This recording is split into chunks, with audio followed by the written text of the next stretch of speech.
ओम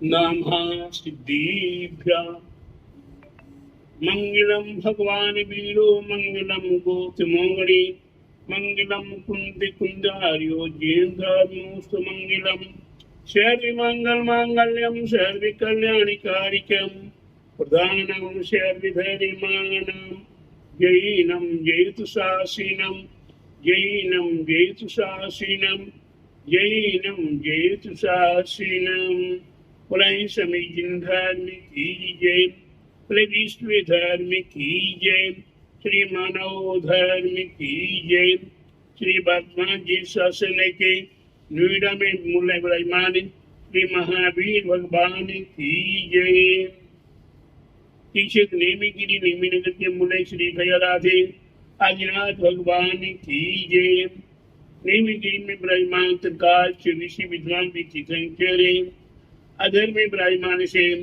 संपूर्ण जिन बिम्बों को मेरी कोटि कोटि बंदन बंदन नमोस्तु नमोस्तु नमोस्ते विद्वान तीर्थंकर भगवान की जय तीस ऋषि के सहस्र बीज राजों की जय बोले द्वादशांग जैन वाणी माता की जय बोले आचार्य गुरुवरिक स्वाट परम तपस्वी वरचरी परम तिथि श्यंत शिरोमणि 5 वर्ष के युग के त्याग सूचनानी ज्ञान प्रद तपोवृद्धि भयोवृद्धि वात्सल्य मूर्ति आचार्य श्री स्वाट नेमी शंकर जी महाराज की जय। भव्य आत्माओं, जैसे कि आप सभी को ज्ञात है, यहाँ प्रसंग चल रहा है शांति धारा के बीजाक्षर मंत्रों का। बीजाक्षर मंत्र में यहाँ विशेष रूप से मंत्र की आराधना, मंत्र की साधना, मंत्रों का व्याख्यान, ऋद्धिधारी महामुनिराजों का प्रसंग चल रहा है।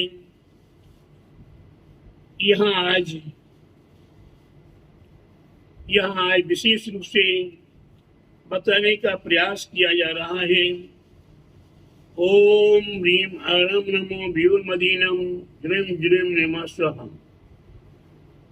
ओम ह्रीम अरम ऋजुमदीनम पौषध ज्ञानम कुरु कुरु। यहाँ ऋजुमती महान ज्ञानी जो रसों की त्यागी हुआ करते हैं, जिन्होंने विशेष रूप से रसों का त्याग किया है, जिन्हें 5 कार की इंद्रियों को जीतने की क्षमता प्राप्त हुई, जिन्होंने नमक मीठा तेल दही आदि का त्याग किया है, उन्हें दूर रखा हुआ भी पदार्थ स्पर्श करने की क्षमता, दूर रखे हुए पदार्थ का स्वाद, दूर रखे हुए वस्तु का सुगंध, दूर रखे हुए पदार्थ का अवलोकन, दूर रखे हुए पदार्थ का या दूर रहते हुए भी शब्दों का उच्चारण श्रवण करने की क्षमता हो जाती है।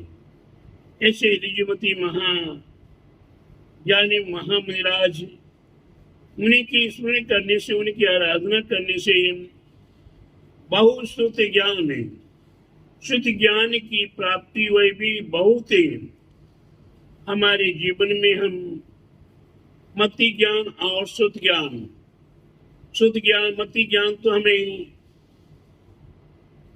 प्राप्त हुई है जो भी है, लेकिन शुद्ध ज्ञान ये द्वादशांग जिनवाणी, ये द्वादशांग जिनवाणी का ज्ञान प्राप्त होना, ये बहुत ज्ञान की प्राप्ति करने के लिए हम ऋजुमती मना महामुनिराज, ऋद्धिधारी महामुनिराज का स्मरण करें। ऋजुमती ज्ञानी महापुरुषों का स्मरण करके हम अपने जीवन में बहुत ज्ञान की प्राप्ति कर सकते हैं। विपुलमती मना परे व्यूर्मदी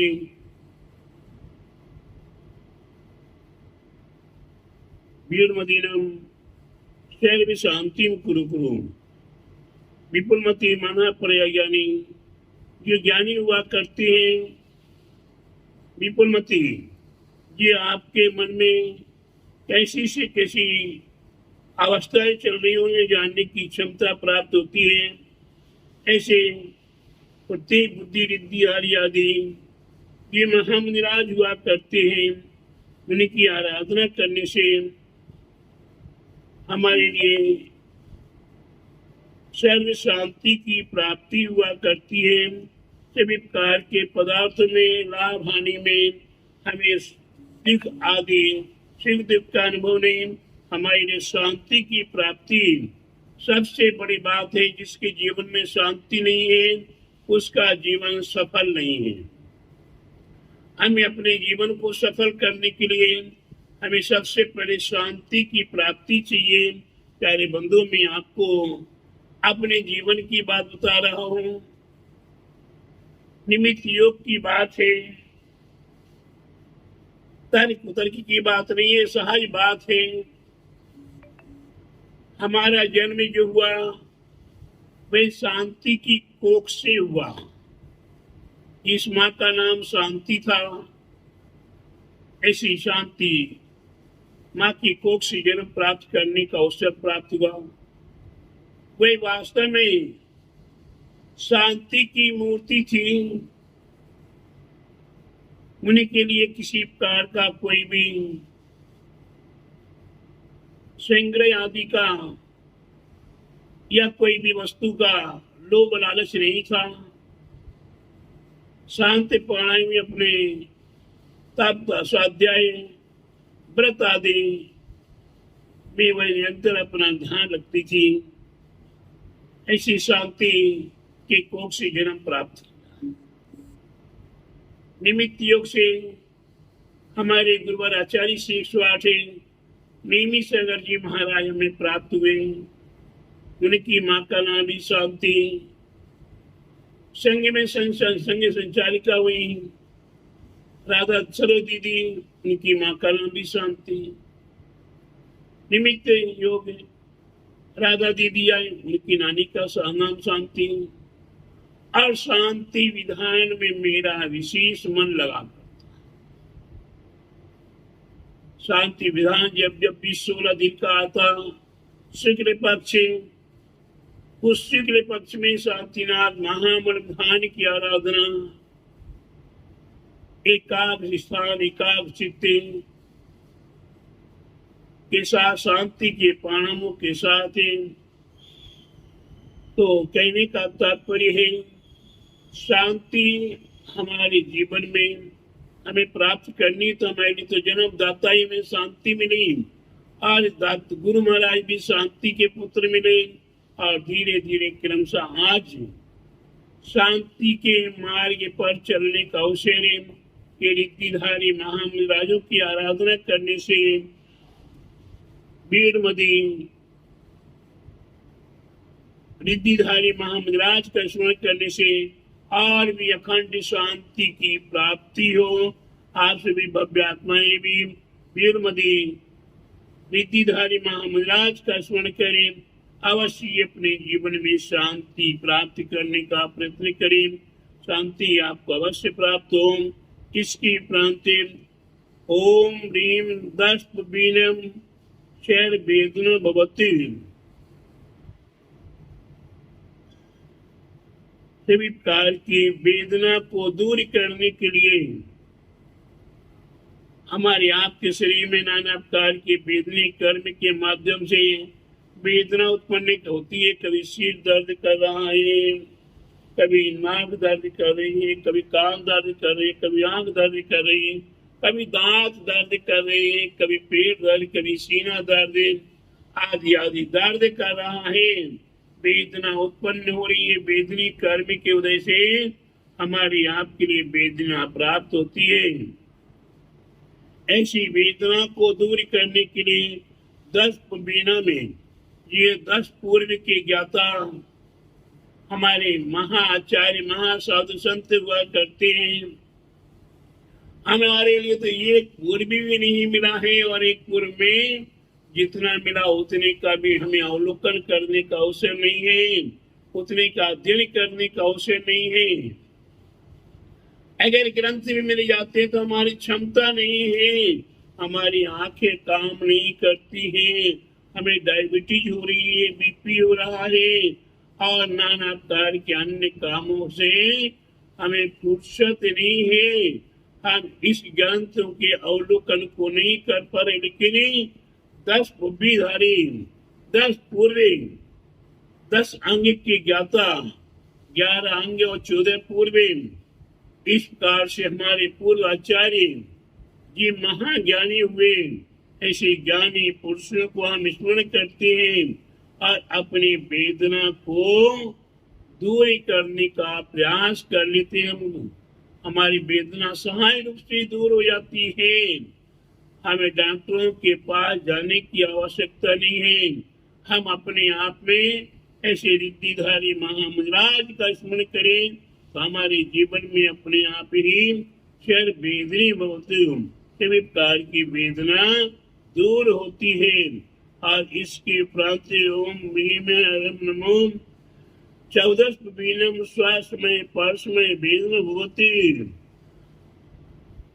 यहाँ 14 पूर्वे 4 अंग और 14 पूर्वे की ज्ञाता हमारे पूरे आचार्य, रिद्धियों के धारी, महारिद्धियों के धारी, ऐसे रिद्धिधारी महामंडराज का हमें जब स्मरण करते हैं तो स्वसमय पार्श्वमय वेदना भवती। वे हमारा स्वसमय हो या पार्श्वमय हो, अपना हो या पर का हो, अपने माध्यम से ही दुख आ रहा है या दूसरे के माध्यम से दुख आ रहा है, ऐसे दुख का निवारण करने के लिए हम अपने जीवन में 14 महीना में महारिद्धिधारी महामंडराज का स्मरण करते हैं तो हमारे सभी प्रकार की वेदना, स्वेदना हो या पर वेदना हो, कभी कभी गुस्से में आते हैं, हम अपना हाथ काट लेते हैं, कभी नस काट लेते हैं, कभी सिर फोड़ देते हैं। आप देखिए पुराने समय की बातें, नहीं अभी तो पता नहीं है, क्योंकि मेरे को तो 44 साल हो गए घर छोड़े। मैं किसी के घरों में जाता नहीं, मैं किसी के घरों में रहता नहीं हूँ, मेरे को नहीं पता। अगर जाता भी हूँ आहार चर्या आदि के लिए तो उतने समय में कोई कुछ देखने को नहीं मिलता। लेकिन पहले के समय में जब हम घर में थे 44 साल पहले, उस समय हमारी माता बहनें कभी आपस में कोई तनाव हो जाता, कभी गुस्सा आ जाती तो दीवारों में मूड़ मारती, कोई दूसरा उन्हें पिटाई करे नहीं करे, वो अपने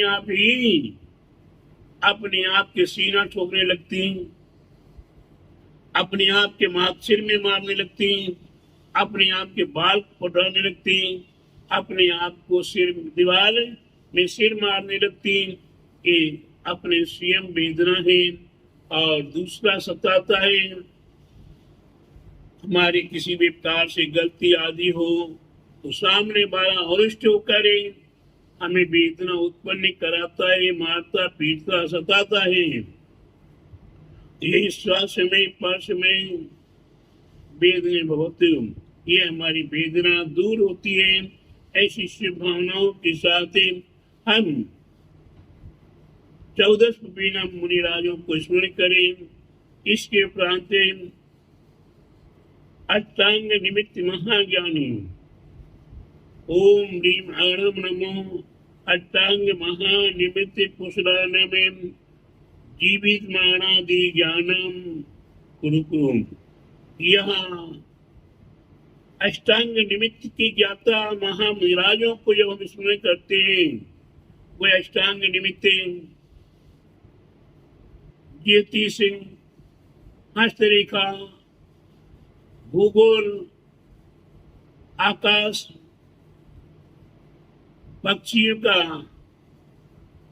आवाज, होम का ज्ञान, अंग लक्षण आदि का ज्ञान, तीन मत्स्य आदि का ज्ञान आदि 8 प्रकार का यह अष्टांग ज्ञान है। ये अष्टांग ज्ञान आज भी अगर हम प्रयास करें तो रिद्धि के रूप में नहीं, लेकिन निमित्त के रूप में आज भी प्राप्त हो सकता है। हमारे महा मुनिराज हुए, जैसे हमारे विमल सागर जी महाराज हुए, देशभूषण जी महाराज हुए, शांति सागर जी, धर्म सागर जी महाराज हुए। इनके पास कभी कोई भक्त पहुंचता तो वह निमित्त जानकारी बहुत कुछ बताने का प्रयास करते थे। आज के समय में कुंथु सागर जी महामुनिराज हैं, वे आपके निमित्त को जानकर उसका फल बताने में सक्षम है। उन्होंने एक विशाल लघु विद्यानुवाद ग्रंथ लिखा है, अनाहत विद्या ग्रंथ लिखा है, माँ पद्मती कल्प ग्रंथ लिखा है। इसमें यंत्र मंत्र तंत्र का अवलोकन बहुत अच्छी तरह से दर्शाया है। उन्हीं के अनुसार कुछ मेरे को भी लिखने के भाव हुए। जैन धर्म की रहस्यमय गुप्त विद्या, यंत्र संबंधी और जैन धर्म की रहस्यमय गुप्त विद्या, मंत्र संबंधी लिखने का प्रयास किया, उसका प्रकाशन भी हुआ। कहने का तात्पर्य है कि निमित्त ज्ञान के धारक दिगंबर साधु आज भी उपलब्ध है। आप जैसी श्रद्धा आस्था भक्ति के साथ उनकी आराधना आदि करते हैं, श्री गुरु महाराज करुणावश भव्य आत्माओं के हितार्थ कुछ बताने का प्रयास कर देते हैं। इसलिए प्रत्येक भव्य आत्माओं को ध्यान रखना है। अष्टांग महानिमित्त कुशलाने में इनके स्मरण करने से जीवन का जन्म मरण आदि का ज्ञान प्राप्त हो जाता है। का फलाना व्यक्ति मरेगा या जीवित रहेगा, कोई व्यक्ति बीमार है और उससे संबंधित कोई पूछा जाए तो वह अष्टांग निमित्त ज्ञानी महामुनिराज के स्मरण करने का जिसको अकाट्य भाव है, जिसने स्मरण किया है, उसके लिए निमित्त प्राप्त हो जाएगा कि हमारा मरण होगा या मैं जीवंत रहूंगा, या और अन्य किसी के विषय में भी ज्ञान प्राप्त हो सकता है। तो प्यारे बंधु, हम अपने जीवन में ये बुद्धि रिद्धिधारी महामुनिराजों का यहाँ वर्णन किया गया। 5 में जिनका किनेन्द्र भगवान का स्मरण किया गया, शेष में बुद्धि रिद्धिधारी महामुनिराज का उल्लेख किया गया है। यहाँ अष्टांग निमित्त ज्ञान आदि तक ये बुद्धि रिद्धिधारी महामुनिराजों के माध्यम से हमें अलग अलग हमारे पुराचार्यों ने बताने का प्रयास किया। आप जाने समझे और ऐसे रिद्धिधारी महामुनिराजों को कोटि कोटि बंधन नमोस्तु करें। मेरी ओर से ऐसे रिद्धिधारी महामुनिराजों को पुनः पुनः कोटि कोटि नमोस्तु नमोस्तु नमोस्तु।